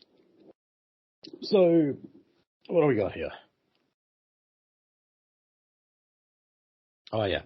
So, the TAFE and Tertiary Education Minister, this guy's name, Tim Krakenthorpe, he got sacked. I'm not going to say anything much on this other than he had undisclosed private family land holdings. If you're a politician, holy shit, you know you have to declare all of that stuff well in advance. And if you don't, that is going to destroy your political career. And this guy has been kicked off the front bench as a result. I can only conclude from that you're an idiot. Why on earth would you even risk something like that? Now, the second thing on New South Wales is that the Climate Council is putting pressure on the Minns government to go in the same direction as Victoria and the ACT on gas. Now, all new homes in Victoria and the ACT, I think in the ACT, they're not allowed to have a gas connection. Yes. So all your gas appliances are being replaced by electric or whatever it is. Chris Minns is saying that, yes, they want to follow a pathway to eliminating gas use, but thus far he was refusing to mandate that all new houses not be connected to gas. So I guess he's not quite as tyrannical as Andrew Barr and and Daniel Andrews.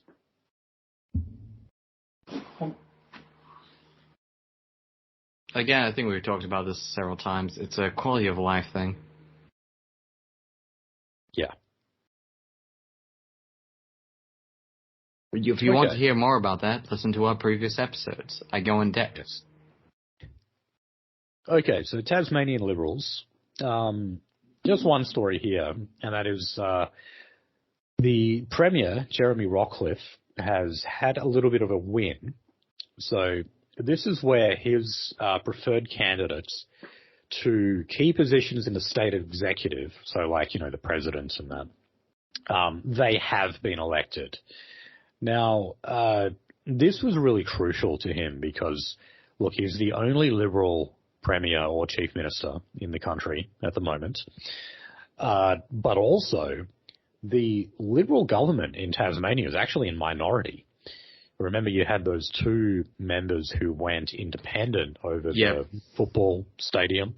So that put them into minority government, making their grip on power quite precarious. So there was this kind of attempt at what some people call a coup to put people in the state executive in power who were against him, and thus kind of turf him out of office. Honestly, if a coup is not backed by a military force or a militia force, it's more of a kook. Yeah, well, look, this does mean that this is a win for the moderates, okay? Because that's what Jeremy Rockcliffe is. It was mainly Conservatives who were mobilising against him. So, yeah, there you go. Okay. So, the Victorian Bar, moving away from state politics now, back to the Commonwealth, and they're saying that Labor's proposed misinformation laws could result in what they refer to as chilling self-censorship. Yeah, so, I mean, I don't think we needed the Victorian Bar to tell us that. But please remember, this is the same Victorian Bar that is publicly supporting the voice to Parliament. So if even they are telling you that you need to reconsider these laws, well then, yeah, I think that is definitely telling you something. And, that's the issue with self-censorship, is that a lot of the time we don't recognize how much censorship is going on when you have people who are simply too afraid to publish. Because people can say, oh, well, look, these laws may be in place, but, no one was prosecuted under them. Okay, why is that, though? Because people were afraid. They knew that those laws were on the books. They didn't want to break those laws, so they didn't. I mean, that's basically how laws are supposed to work, aren't they? So that's the issue with self-censorship, is it's not really kind of recognized enough. I mean, we engage in it, I mean, at the moment, engage in it. I mean, we're doing it mainly because we're back on YouTube now. I don't know for how long. They took one of the episodes down. The first episode we did on Mark Liebler, that's been taken down. If you're away and if I have to continue this kind of stuff, I'll put it this way, we can't be on. I'm not going to post that stuff to YouTube. It's gonna be fucking way too hot for YouTube. Yeah. Well, look, the other side of this, right? There's commentator in the Australian newspaper. I'm pretty sure he's a Labor Party hack because he's been involved with the unions before. He's known as Jack the Insider. He was actually basically saying that he doesn't have a problem with these laws in principle. And one of the reasons for that is that, according to him, neo-Nazis are terrified that Telegram is basically going to be shut down. That's what he said. And he said, I'm always of the view that anything neo-Nazis think is a bad idea is definitely an idea worthy of consideration. So that was his kind of way of saying that he supports this bill. However, he's saying that it still should not even be attempted. And the reason why is that it's going to be impossible to enforce. Okay, to an extent. Let me just find the quote I was looking for here.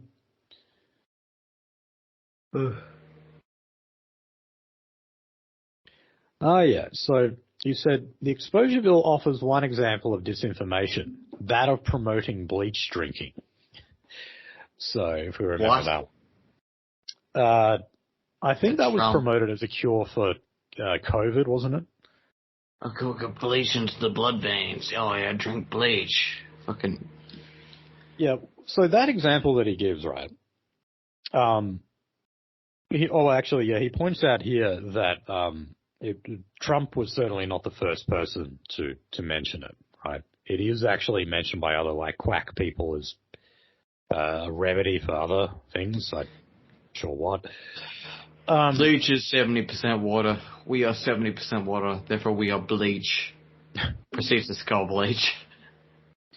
Look, he basically just goes with the idea that once you've got an idea out there, its spread is exponential. You know, the internet moves at an incredibly fast rate, and you're going to have that piece of the misinformation on multiple platforms spread over the world in a matter of hours. It's not such a big fucking problem when it's about fucking getting dicks in your ass, is it? Oh, no. It's a big fucking problem when it comes to your fucking gay up fucking CIA retards pushing out shit that is actually retarded. Oh, wait. No. That's not your problem. It's us putting out ideas that you don't like. Yeah. Now, one other thing here on disinformation, as it's called. I was never aware of this, but there's a media outlet called the Northern Territory Independent, and they are banned from going to the government's press conferences. Now, you know, as you know, like pretty much any member from the media, even critical media, is allowed to turn up to a press conference and ask questions. But they're a little bit too much based. Well, look, basically is that they're a right-of-centre conservative. I did not get time to read any of it, but that is basically what people say about them. And the Chief Minister, Natasha Files, was giving a press club event on Tuesday, and then she was asked by the press club president, Laura Tingle, why it is that they still have this ban on the Northern Territory Independent. And she said, the Northern Territory Independent is a blog page and isn't a professional media outlet. For us, it's not a professional media organization. There's been a lot of misinformation. Here we go. Now, in the brief time that I've spent just looking up this outfit, they're internet-based, of course. They are run by people who are journalists, as in they have long careers in journalism. And in fact, the publication itself, as well as journalists who work for it, have been the recipient of many journalistic awards as well. So if that doesn't classify as a news and media outlet, I don't know what does. So it's blatantly obvious here. They're just banning them from the press conference because they don't like them. That's it. And also, the opposition... I would love to hear a bass voice from the Northern Territory outside of RAD. Well, I'm going to check them out after hearing about this. Yeah. But the opposition, the Country Liberal Party, they're saying that if they form government again, they're going to let the Northern Territory Independent back in. Okay. So universities are set to be fined nearly $20,000 each time they fail to support a struggling student with tutoring or counselling.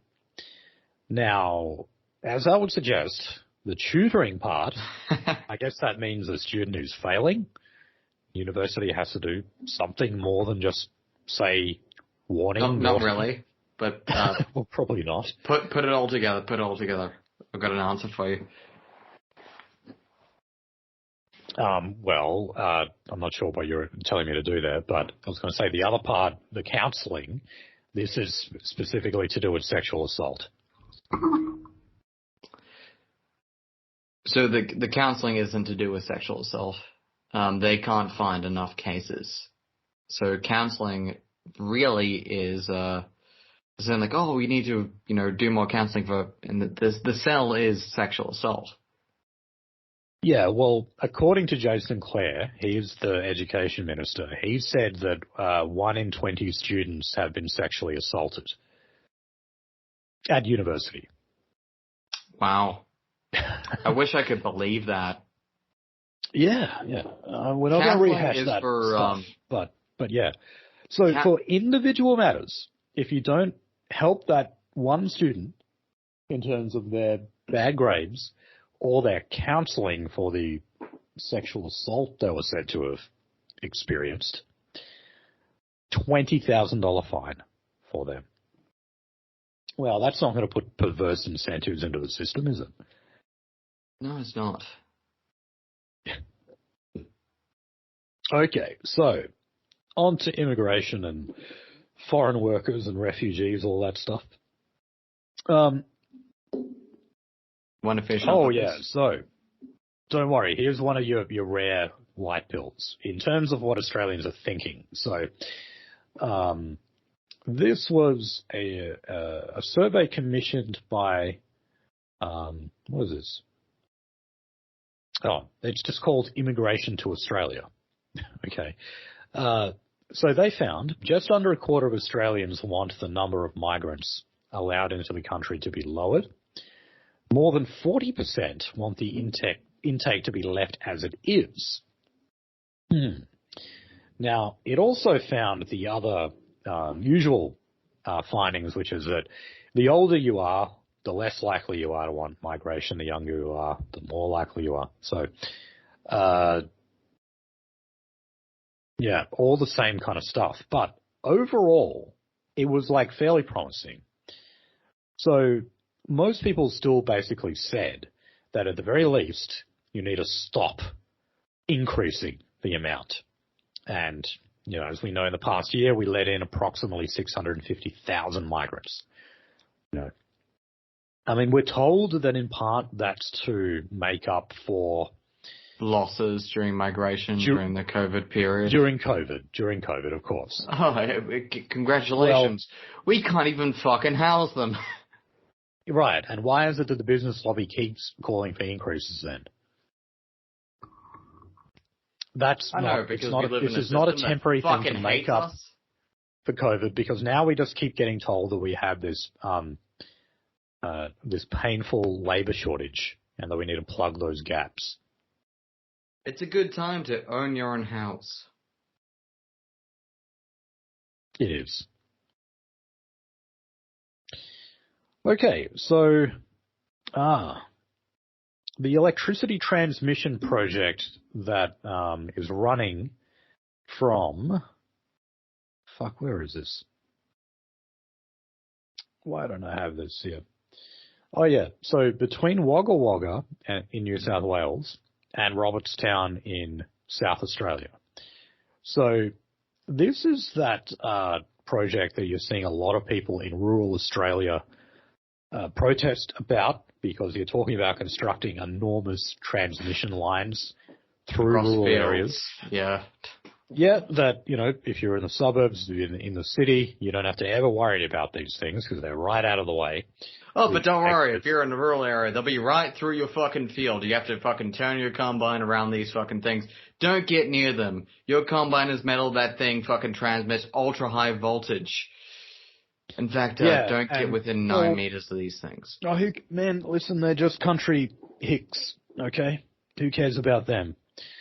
So while we pay for all our green energy fantasies over here, we make people in the bush pay for it. But anyway, what this story is about is the workers who are working on that project. So this was supposed to be, because remember when they talk about these, energy infrastructure projects and bills, they always go on about how many jobs they're going to provide Australians. Fuck off. Right. Okay, well, we're actually bringing 400 people over here to work on it. And apparently this was something where the negotiations that were going on between Albanese and the Electrical Trades Union, the ETU, this was not supposed to happen. They said they were going to be hiring entirely from the domestic workforce. But they're not doing that. Now, why is that? Well, the actual industry standard, right, which is pretty much what you're going to work for, like, say, if you are a member of the ETU, is $55 an hour. These people are getting paid between 35 and 45. So there's your answer right there as to why they're doing it. Oh, yes, slaves to work on our green energy. Yeah. Oh, I love that. That's great. And also, they'll still have to pay for room and board out in these regional communities. Oh, yeah. No, I mean, there's no shortage of other shitty things attached to that. Oh, okay. Can I hang myself in the bathroom real quick? Don't give up hope. Oh, don't worry. So, my spiked. It's the thing that. Last thing on foreign workers. Oh man, I hate this idea. Well, I don't know. I mean, mixed feelings. Unions, New South Wales. So the Secretary, Mark Morey, he was saying that part of the way you can get around the dilemma that migrant workers have in accepting shitty wages is you can make it illegal to threaten them to have their visa cancelled. Or you can even legislate it to guarantee that their visa won't be cancelled. Because as we know, this is always something employers do. If you tell anyone about the shit wages and conditions that you've been given, that's less than what was agreed previously, well, you're just going to have your visa revoked and you'll be sent packing. I'm of one mind about this. The condition has already been met. The shit wages have already been met. Yeah, well, look, my problem they won't fucking need to threaten at that point. They're in the position they want them to be in. Sorry for my sprackness. Well, yeah, I mean, look, this is part of the reason why this is just kind of silly. It's like, no, the problem is that they're here in the first place. Yes. And that's not going to stop cheap labour from coming into the country. No way in the world. Especially give them the protection of being threatened by, being sent away. Oh, congratulations. That doesn't fucking make a difference. Yeah, or it might eliminate them getting paid less than the minimum wage or something like that. But there's no way it's going to eliminate them getting paid less. Yeah. If that was the case, then why did the Albanese government just negotiate this deal for 400 Why would they even fucking be here? Right. So it's like, no, Jesus, man, grow a pair. Don't just say something like that. Just say, no, these workers should not be coming here doing those jobs, full stop. Okay. So look, just quickly on the, we talked last time about corruption that's said to be going on in terms of who manages offshore processing, like the detention centres and that on Nauru. So the AFP was asked at a Senate estimates hearing if they had briefed Peter Dutton in his capacity as Home Affairs Minister back when this was said to have occurred, when they started uncovering bribes and stuff. The AFP said yes, said that this was that they had a meeting with him and this was one of the issues on which he was briefed. Guess what? Not true. And this is very embarrassing for Labor, actually, because they have been running with this story all week about it. And some had even gone as far as to call Peter Dutton a liar because he went on the 7:30 report and said that he had no recollection of that meeting or that briefing ever taking place. Well, guess what? The AFP just admitted that they never briefed him. Okay. Like, yes, shit. obviously they were involved with briefs with Peter Dutton as Home Affairs Minister, and that's what they do. But on this particular issue, no, they did not. And so this guy, what's his name? The ACT Chief Police Officer, Neil Gorgon. I'm not sure if that's what it said. Gorgon. He said, to be clear, that is not correct. We accept the question on notice about this matter submitted earlier should have used tighter language to avoid a misunderstanding. Well, hold on a sec. There's nothing to do with tighter language. You just used the wrong language. You said he was briefed when he wasn't. I love how they have to get around it like that, like saying, oh, it was just a communication issue or something. No, you actually just got it wrong. You just fucked it up. Why don't you just say that? Okay. So we've got calls again to repatriate another Syrian. So in this case, he was said to be 14 when he went to Syria. I think he was brought there with his parents, dad who was probably Lebanese and went over there to fight for Islamic State or whatever it was. Or it might have been the other way around in this case because they thought this boy was actually killed in a prison that he was being held in after the Islamic State attacked that prison. So they thought he was dead and buried because a lot of people died in that, as you can imagine. But he's actually recently turned up alive, and he's now aged 19. He is, I don't know if he's an Australian citizen, but he did live in Australia. He was born here. He lived here till he was 14. Jackie. And I'm reading this sob story, by the way, from the Australian. Like, I've noticed that when it's come to, like, the ISIS bribes and all that kind of stuff, the Australian have been just as vocal as the ABC in saying we need to repatriate. It's only our role as good Christians to bring them into his country. Yeah. Fuck off. That humanitarian side. You're not even a good Christian for doing that. No. Baldwin was a good Christian. He killed them all. Okay. On to foreign aid. So, another thing that's going to be voted on at the conference. So, they've got a new foreign aid blueprint that is specifically targeting our Pacific neighbours. So, Solomon Islands, Fiji, Tonga, Nauru, PNG, all of those shithole nations that we dump money onto all the time. What is interesting, though, is that so far there have been no foreign aid increases reported.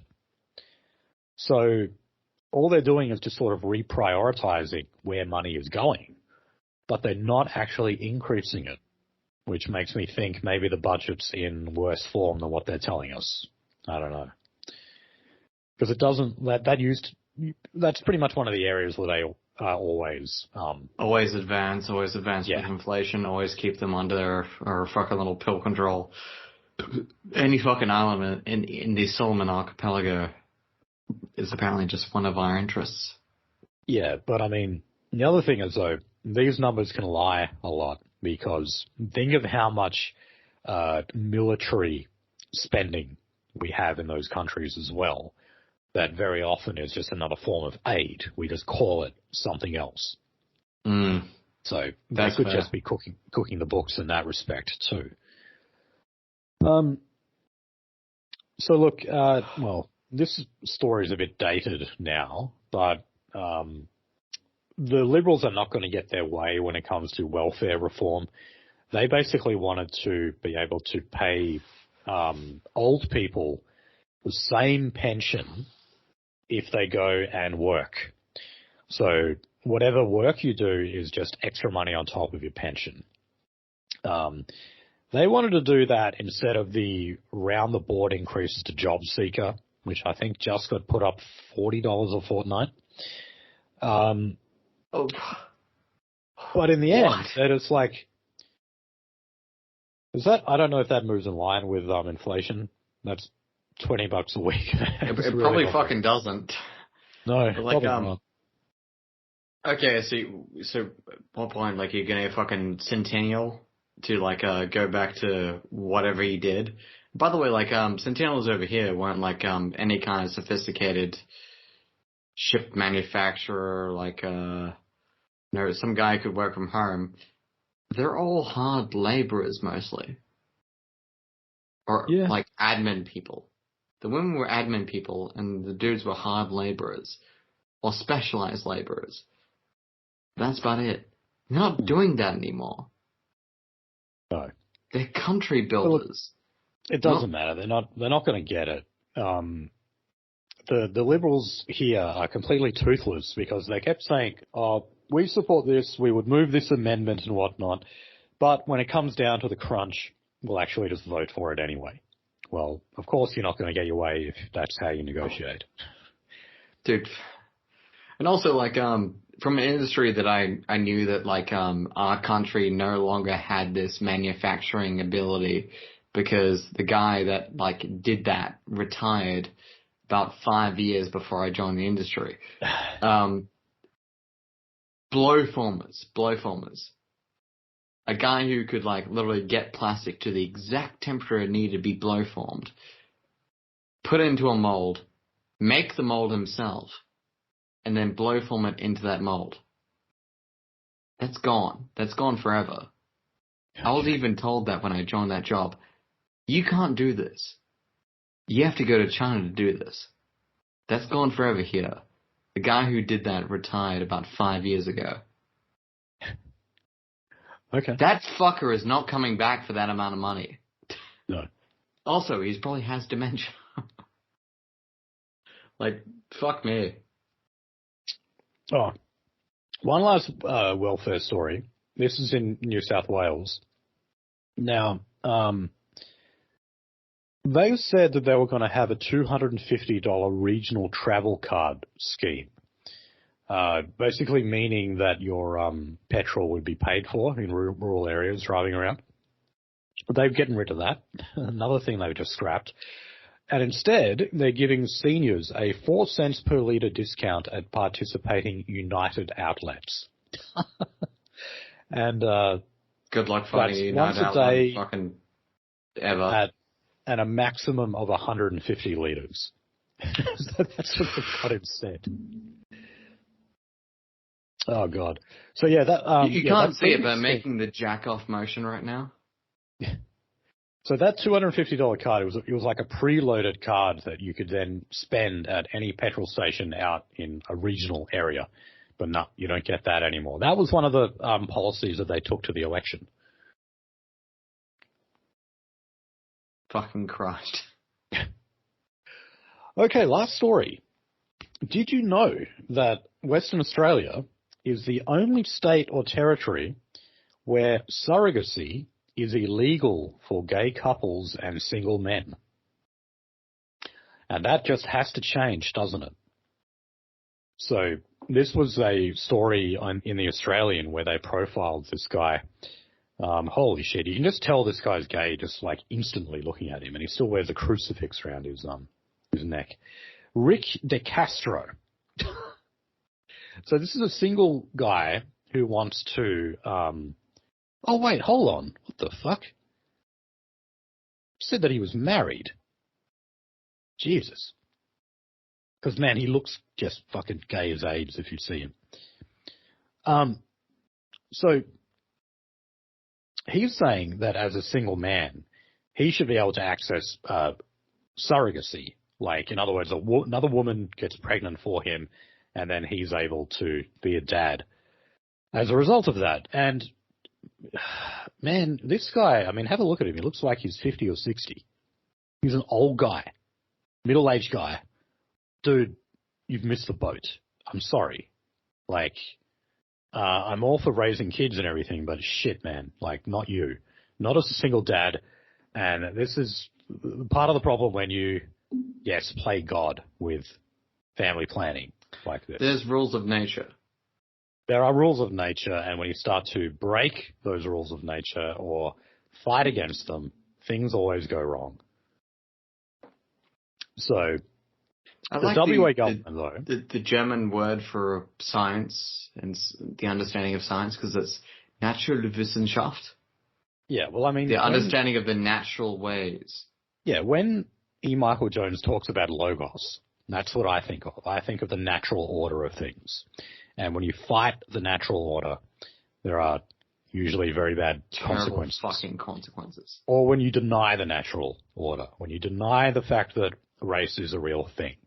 Or that Nature is bigger than fucking all of us. Yeah. If you actively fight against the forces of nature, you're going to have a bad time. And that, I think, like in a way, is actually how you can describe the left. They're in a constant revolt against nature, a constant revolt against the way things are, and refusing to accept reality. They'll win. But anyway, for now, they'll win against the current state of the world and etc.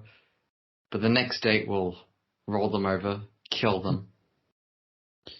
Well, the WA government has announced, though, that they are reviewing and overhauling our surrogacy laws.